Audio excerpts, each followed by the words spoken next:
zay ny amin'iny fa dia hoentitra tanteraka ny mpitandro ny filaminana mialoha mandritra ary ao aorianan'ny fanamariana ny fahavalo amin'ny 15 taona ny verenan'ny fahaleovantena malagasy ary nijoroany ny folo alin-dà malagasy ihany koa. Maro ny fandaharam-potoana izay fanarindra napetraka ihany koa entina namariana izany fotoan-dehibe izany. Misy ny fitaovavana iraisam-pinoana, misy ihany koa ireo hetsika ara-koltoraly samihafa natao indrindra iarahana mifety.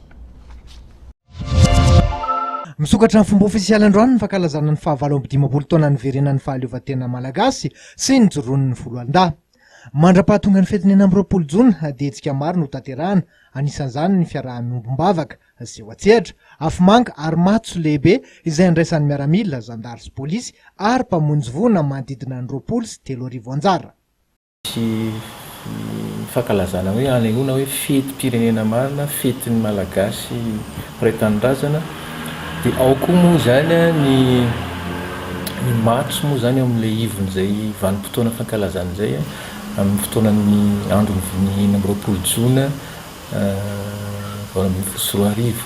Dia mazava ho azy eo amin'ny arivan'ny 20 jona moa zany misy an'ilay afomanga izay atao efa mahazatra nefa tsy azo hidivirana satria fomba fanehoana hita maso ihany koa ny hafaliana na tratran'izany vanim-potoana izany, indrindra ny andron'ny 20 jona izay ny ampitsony moa vao tena ankalazaina amin'ny fomba ofisialy. Ary koa tsy hoe eto Antananarivo ihany moa anaovana azy araka ny fahafantarantsika fa manerana ny ireo distrika raha tsy diso eto amin'ny tany sy ny firenena eto Madagasikara. Mba ho fety lavitry ny korotana anjakan'ny filaminana tanteraka ny fetiny 20 jona, nilaza ny teo anivony vao miara-misana ny filaminana fa hoentitra ny fitsavana ny olona mifamezivezy.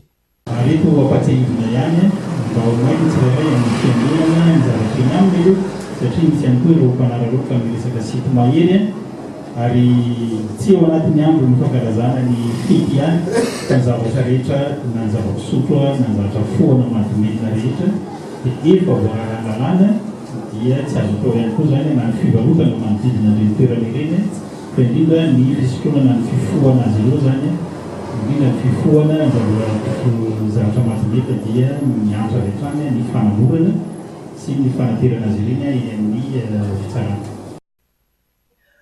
No mariany teo anivony mpitandro ny filaminana fa tsy azo atao ny manapoaka afomanga ankoatra ny afomanga avy amin'ny fitondram-panjakana efa voatokana poaka ny andron'ny 15 jona.